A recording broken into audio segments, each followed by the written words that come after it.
को hi hello and नमस्ते। कैसे हैं आप सब? तो हम फिर आ गए हैं आपके सामने लेके एक नया वीडियो, एक और नए टॉपिक के साथ। Today in this video we are going to talk about dentition. आज के इस वीडियो में हम डेंटिशन के ऊपर डिस्कस करेंगे। तो डेंटिशन क्या है? बेसिकली डेंटिशन हमारा the nature of mode of arrangement of teeth is known as dentition. क्या? Nature and mode of arrangement of teeth हमारा डेंटिशन कहलाता है। टीथ क्या? ये हमारी बकल कैविटी है। बकल कैविटी में जो आपको ये हमारे वाइट दिख रहे हैं, ये क्या है? इसे हम टीथ कहते हैं। और इन्हीं का नेचर, इन्हीं का अरेंजमेंट क्या कहलाता है? डेंटिशन।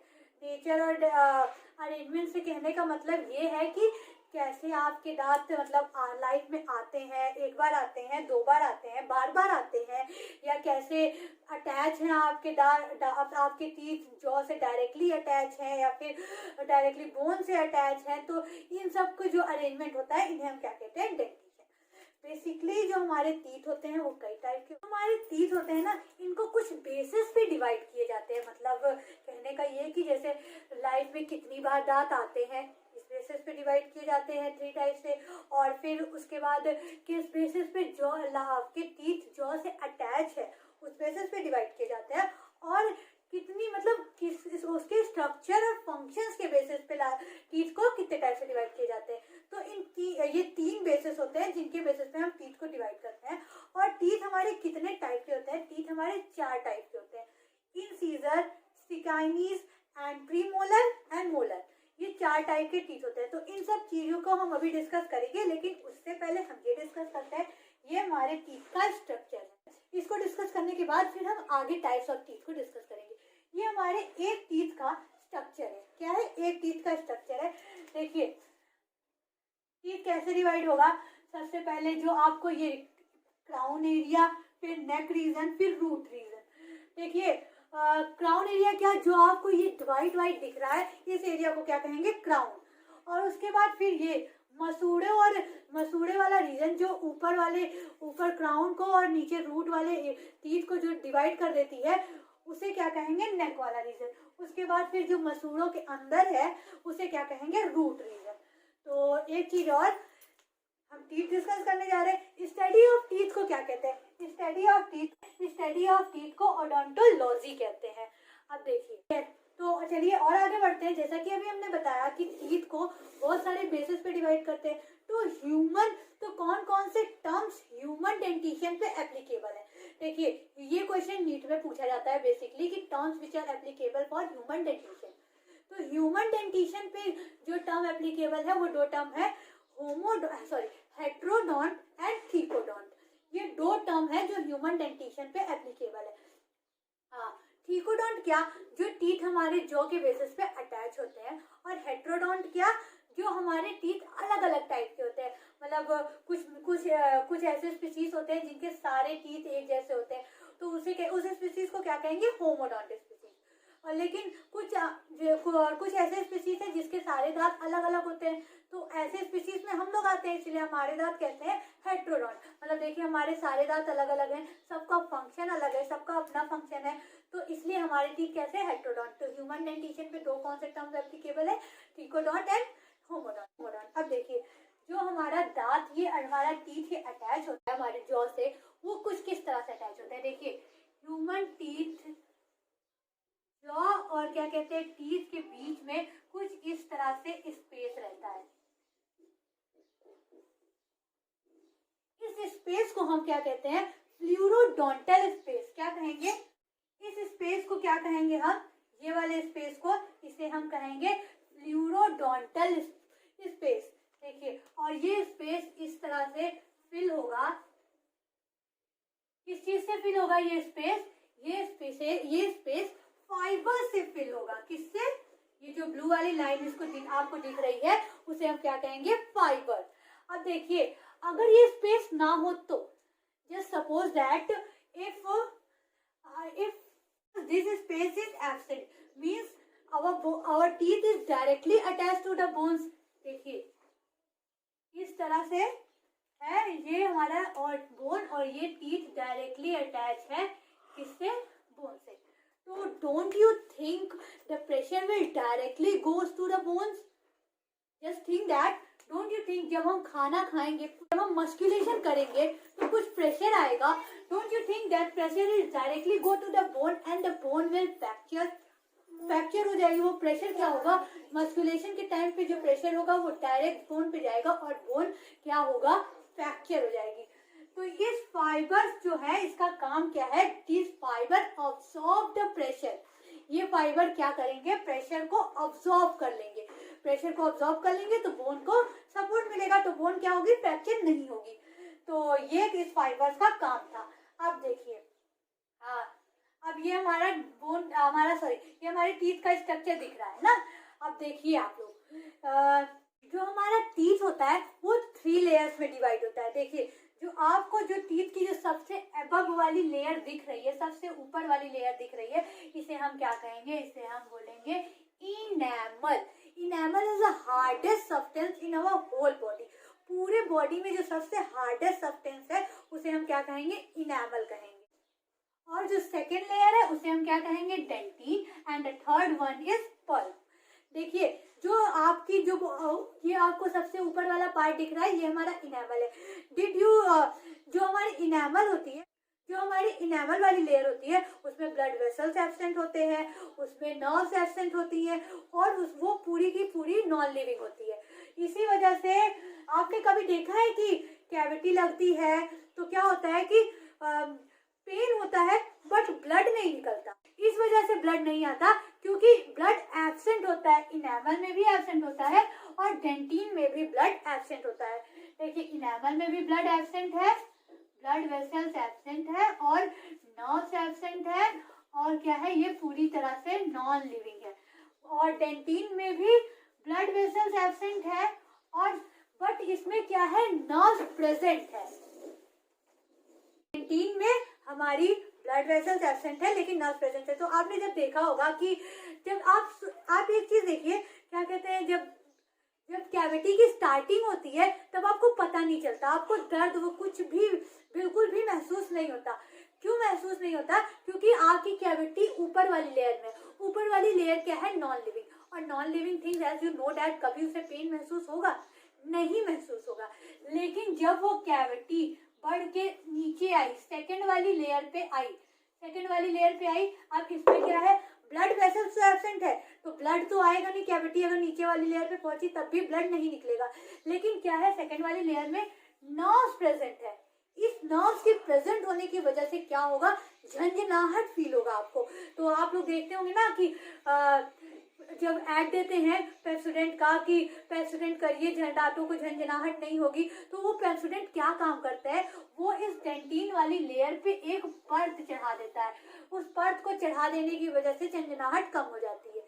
तो सेकेंड वाली लेयर में अब देखिए, तो अब अगर कैविटी और ज्यादा बढ़ गई, क्या मतलब, मोस्टली हम लोग क्या होते हैं कि कैविटी की जब शुरुआत होती है तो हम डॉक्टर्स के पास नहीं जाते हैं, बस मतलब नजरअंदाज करते रहते हैं, क्योंकि हमें पेन नहीं होता. जब तक हमें पेन नहीं फील होता तब तक हम डॉक्टर के पास जाते ही नहीं. बस यही एक रीजन है कि जब ज्यादा पेन होने लगा तब आप डॉक्टर के पास गए, लेकिन तब तक क्या हुआ, काफी लेट हो चुका होगा. अब आपका वो कैविटी क्या कहते हैं, आपकी पल्प तक पहुंच गई है. और पल्प तक पहुंचने का मतलब है डेथ. तो देखिए, अगर क्या कहते हैं, कैविटी पल्प तक पहुंची तो अब आपको ब्लड, अब इस पल्प वाले एरिया में क्या है, ब्लड वेसल्स भी है, नर्व्स भी है. तो अब आपको झंझनाहट भी होगी, और ये क्या है, लिविंग भी है. तो अब आपको ब्लड भी आएगा, झंझनाहट भी होगी, दर्द होगा. और पल्प तक पहुंचने का मतलब है there is lot of pain, there is lot of discomfort, there is lot of swelling over here. तो अब आपको क्या होगा, बहुत दर्द होगा. अब वो दर्द आपको बर्दाश्त के बाहर हो जाएगा, तब आप डॉक्टर के पास जाते हैं. लेकिन अब कुछ नहीं हो सकता. अब आपको या तो अगर आपकी बहुत ज्यादा बढ़ गया तो या तो आपको दांत निकलवाना पड़ेगा, या आपने एक टर्म सुना है, RCT, रूट कैनाल थेरेपी. इसमें डॉक्टर्स क्या करते हैं कि ये पल्प वाला रीजन जो है, ये पल्प वाला रीजन ऑपरेशन करके निकाल लेते हैं. और पल्प वाला रीजन ऑपरेशन करके निकाल लेने को हम क्या कहेंगे, रूट कैनाल थेरेपी, RCT. ऐसे क्वेश्चन वगैरह एग्जाम में पूछते हैं कि RCT क्या है, नीट वगैरह में पूछेगा कि RCT क्या है. Removal of pulp from teeth is known as RCT. तो टीथ और इस तरह से हमारा पेन फ्री हुआ। देखिए टीथ की 3 लेयर थी, इनेमल, डेंटिन, पल्प। इनेमल में ब्लड वेसल नहीं था, नर्व नहीं थी, नॉन लिविंग थी, इस वजह से नॉन लिविंग चीज पे दर्द का एहसास नहीं होता। और डेंटिन में क्या था, ब्लड वेसल्स एब्सेंट थी बट इसमें क्या था, नर्व्स प्रेजेंट थी। नर्व्स की प्रेजेंट होने की वजह से दांतों में झंझनाहट हो रही थी। जब हम ठंडा गर्म लेते हैं तो दांतों में झंझनाहट हो रही थी। और थर्ड लेयर क्या है, पल्प। ये लिविंग भी है, इसमें ब्लड वेसल्स भी है और इसमें नर्व्स भी है। इस वजह से इसमें दर्द भी हो रहा है और क्या कहते हैं, इसमें ब्लड भी आएगा क्योंकि इसमें ब्लड वेसल्स प्रेजेंट है। और जब कैविटी बहुत ज्यादा बढ़ जाती है तो डॉक्टर्स एक ट्रीटमेंट करते हैं जिसे क्या कहते हैं, RCT, क्या कहते हैं, root canal therapy. Root canal therapy में क्या करते हैं, रिमूवल ऑफ पल्प कर देते हैं। तो ये था हमारा टीथ का स्ट्रक्चर। अब और आगे बढ़ते हैं। अब हम बात करते हैं कि टाइप्स ऑफ टीथ कैसे होते हैं हमारे। तो अब आइए ना, तो और आगे बढ़ते हैं। अब नेक्स्ट क्या है हमारा, टाइप्स ऑफ टीथ। अभी हमने स्टार्टिंग बताया था ना, टीथ को 3 बेसिस पे डिवाइड करते हैं, अपीयरेंस ऑफ लाइफ के बेसिस पे, अटैचमेंट ऑफ जॉ के बेसिस पे और स्ट्रक्चर एंड फंक्शन के बेसिस पे डिवाइड करते हैं। अब देखिए अपीयरेंस, लाइफ के अपीयरेंस के बेसिस पे 3 टाइप से टीथ डिवाइड होंगे, मतलब कि एक बार आते हैं, 2 बार आते हैं, बार बार आते हैं, इसे क्या कहते हैं, अपीयरेंस के बेसिस पे डिवाइड करना। देखिए मोनोफायोडोंट मतलब ऐसे टीथ जो लाइफ में सिर्फ एक बार आते हैं, कैसे, हमारे प्रीमोलार और थर्ड मोलार लाइफ में सिर्फ एक बार आते हैं। और डायफायोडोंट ऐसे टीथ जो लाइफ में 2 बार आए, मतलब जैसे इंसीजर, काइनीज या फर्स्ट एंड सेकंड मोलार, ये क्या होंगे, लाइफ में 2 बार आएंगे, मतलब एक बार टूट जाएंगे और फिर दोबारा आएंगे। तो ऐसे टीथ जो पहली बार टूट जाते हैं उसे क्या कहते हैं हम, दूध के दांत, कहते नहीं, दूध के दांत। तो वो कैसे दांत होंगे हमारे, डायफायोडोंट। थर्ड पॉलीफायोडोंट, ऐसे टीथ जो बार बार आए, वो कैसे होते हैं, पॉलीफायोडोंट। ऐसे टीथ हमारे में नहीं होते, ये होते हैं एम्फीबियंस और फिशेस वगैरह में होते हैं। अब आइए अटैचमेंट ऑफ जॉ के बेसिस पे। अब जॉ के बेसिस पे 3 टाइप से डिवाइड होते हैं, मतलब जॉ से कैसे अटैच है। The teeth which are attach directly to the bony socket jaw is known as thecodont. ये कैसे, और ये किस में होंगे, इसके एग्जांपल में क्या दे सकते हैं आप, man and crocodile. Second, the teeth which are present on the lateral side of jaw is known as pseudophyodont। इसके एग्जांपल में क्या देंगे, इसके एग्जांपल में कौन से आएंगे, रेप्टाइल्स वगैरह इसमें आएंगे। एक्रोफायोडोंट, the teeth which are present at the terminal part of jaw is known as acrophyodont। और इसके एग्जांपल में आप क्या देंगे, फिशेस एंड एम्फीबियंस। और third, on the structure and function के बेसिस पे टीथ को आप 2 टाइप से डिवाइड करते हैं, होमोडोंट एंड हेट्रोडोंट। नेम से ही समझिए, होमो का मतलब होता है सेम, हेट्रो का मतलब होता है डिफरेंट।